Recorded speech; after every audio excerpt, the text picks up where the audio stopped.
Hello, all of our spooky listeners. It's your boy Josh, aka Drifter Voyages here. And first off, I'd like to apologize for how this episode is going to be a little different than our normal routine. You see, work and scheduling issues kind of got in the way this week for us to be able to get into the studio and do a full length episode together. So, we had to do three separate stories separately. It's a little different, and I hope that you bear with us through this time.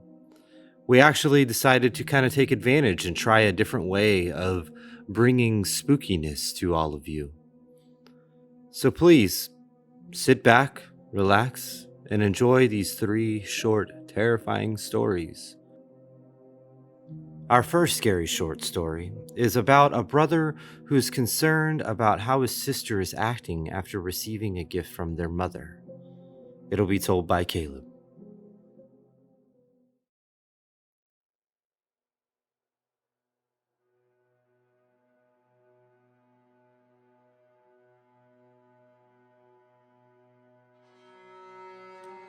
My sister has been acting strange. I think it's because of her dolls. My sister has always played with dolls. For an 8-year-old, I never found it weird or strange. Chrissy, my sister, is one of those kids who will join dance or shop at Claire's whenever she goes to the mall. She's just a happy kid. My sister and I were never close. Maybe because I'm 7 years older than her. Maybe it's because she was way more bright and outgoing, while I prefer to keep to myself. For the most part, Chrissy and I easily coexist without issue. I mean, it wasn't hard. Our mom had always been away on conference meetings and away at work trips, so there was nobody to make us talk to each other. I guess the whole thing started when my mom came back from one of her meetings. Usually mom brings us presents to make up for her being gone for so long. For me, a European brand of shoes, and for Chrissy, 5 dolls. The dolls look like regular dolls, the classic Barbie doll figure with the painted-on smile. Some of them had dark brown hair, some were blondes, and one was ginger. Some had braids, others had a bun, and the rest had their hair down. They were pretty, to say the least, like plastic models, and of course, Chrissy loved them. I remember she immediately ran to them, put them in her dollhouse where all her Barbies lived. Mom didn't stay long. She had another flight to catch, and she was gone before dinner time. I made Chrissy and I dinner, went up to sleep. Or tried to, because I was woken up by Chrissy's screams. Being the overprotective sibling I am, I sprinted down the hallway, burst into her room, only to see her crying on her bed. "Chrissy, what happened? Why did you scream?" My little sister tried to speak in between the sobs. "The dolls, they want to take me away." I found this very disturbing, but it was late, and I was tired, so I put the dolls in a wooden chest and locked it. I gave Chrissy the key so she might feel safe, and then I went back up to sleep. I woke up. This time it was morning, but something was off. My head felt lighter than usual. That's when I realized a large chunk of my hair was missing. I screamed, jumped out of bed, and went to find Chrissy. "Chrissy," I yelled, furious at the 8-year-old. I marched to her door and swung it open. "Chrissy, what did you do to my hair?" She looked up at me innocently. She was holding 2 of her dolls that she had been so afraid of the previous night. Of course she was. "What do you mean? I didn't do anything." She turned back to her dolls, whispering something I couldn't hear. I rolled my eyes at her. "Sure, Chrissy, when..." I stopped to look at one of the dolls she was grasping. "When Sally here finds that her hair is gone, don't blame me." And with that, I walked out, slamming the door behind me. The day was uneventful, other than me getting a haircut. I ordered a pizza for Chrissy and I, but when I called her down to eat, I got no response. "Chrissy, get down here." Still, nothing. I climbed the stairs and into the hallway, making my way to my sister's room. The door was slightly open.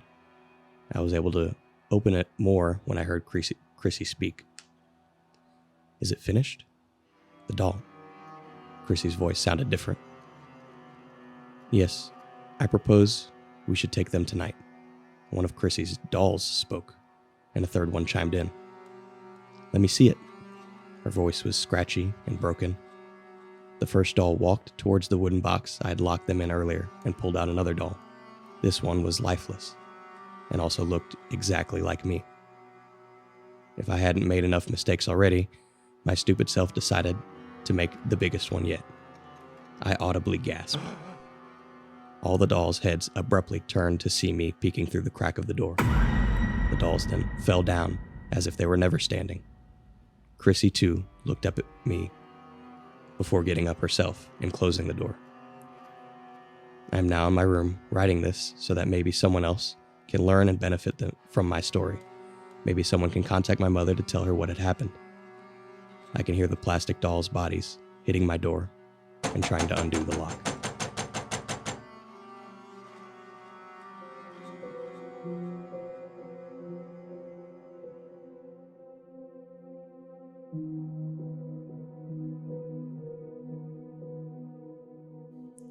Well, I don't know about you, but that story was extremely terrifying for me.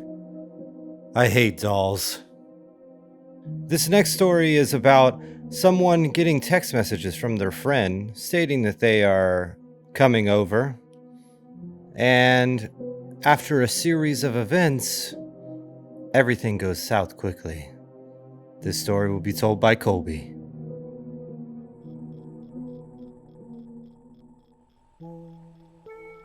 The clock struck midnight.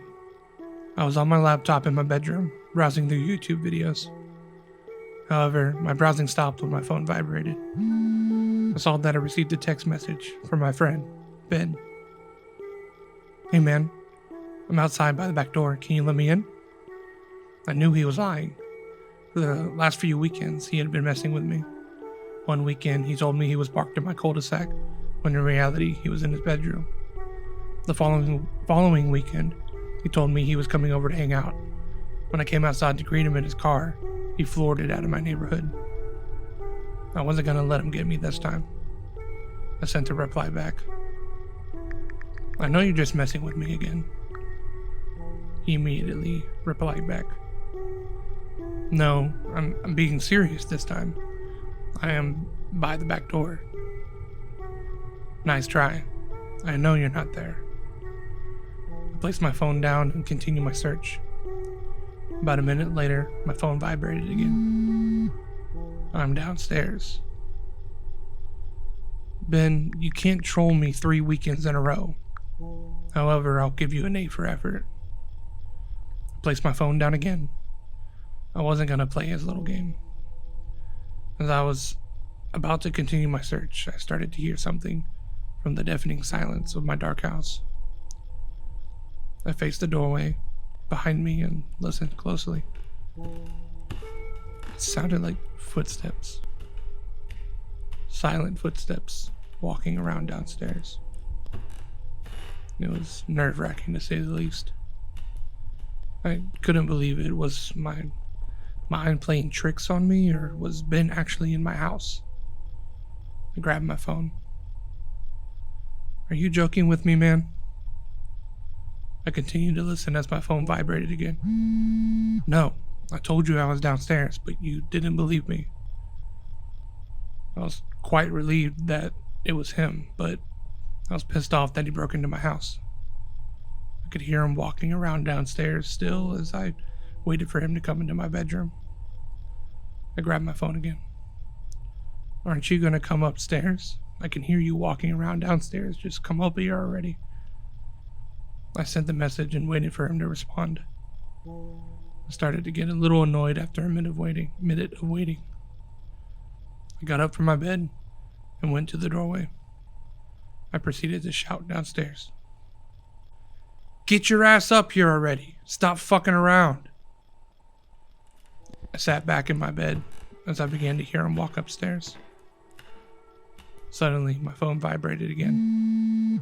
It was a text from Ben. "You know I was fucking with you, right?"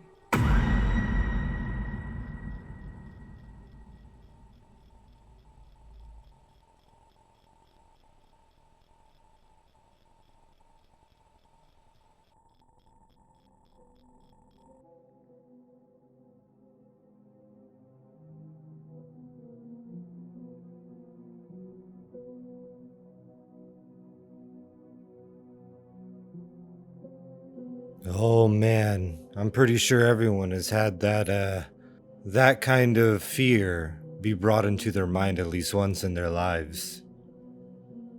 Our final tale is about a person who was browsing the web late one night and decided to play the game Where's Waldo.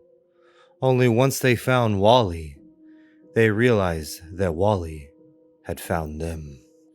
I, your boy Josh, aka Drifter Voyages, will be the one telling this tale.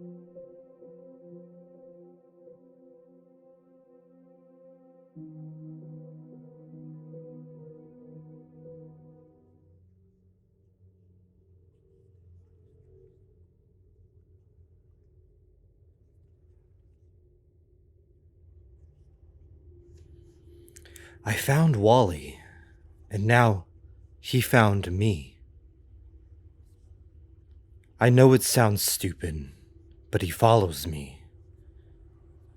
It was about a month ago when I was browsing the web. It was late at night, almost 4 a.m. I was scrolling down until I saw a link. Can you find Wally? With a picture beside it with a famous character. I was bored, so I clicked it. The web page loaded immediately. I saw a timer and a big green button that said Start. I clicked it, and the timer started going down. I had 2 minutes. I started to get engaged, and soon enough I found him. Seeing his little face with his glasses and famous little hat, I clicked onto him, and immediately my browser brought me into a different page. Congratulations, you found Wally. Now it's his turn to find you. I was a little skeptical and figured it must be some joke. I was getting tired and went to bed. It was a few days later when I first got the feeling of constantly being watched. I would always look around, frantically trying to see who was looking at me. But every time, I didn't see anybody. It was 2 days ago when I first saw him. It was late at night. I had been out with friends and decided to leave a little early. I was on my own, and the cold night made me shiver. I started to hurry home, thinking about my bed. Then the feeling of being watched came over me. I stopped, looked around, even did a full 360, but to no avail. When I looked back, the way I was going, I saw it under a street light. It was impossibly tall, around 10 feet.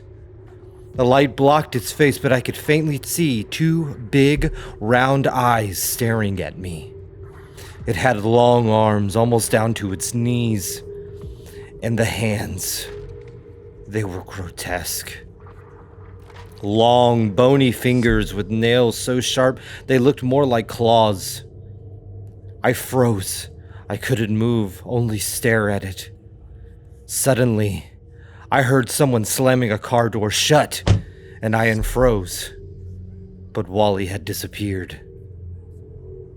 I was shaken up, and I decided to get a taxi home instead of walking.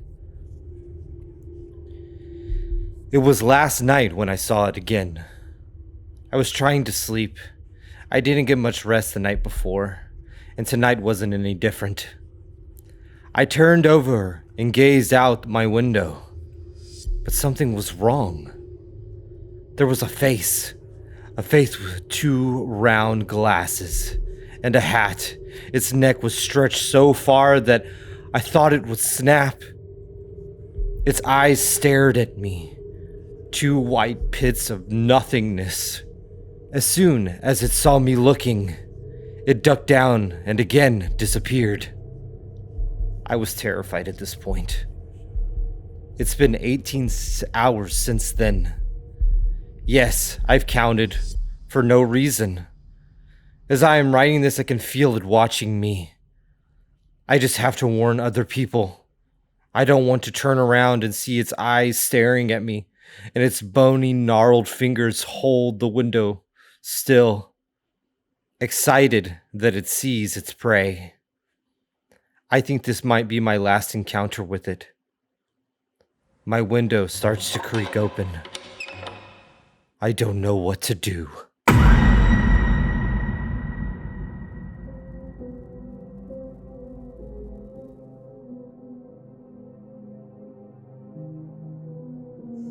Well, that's it for this episode of Dead Reflections Podcast.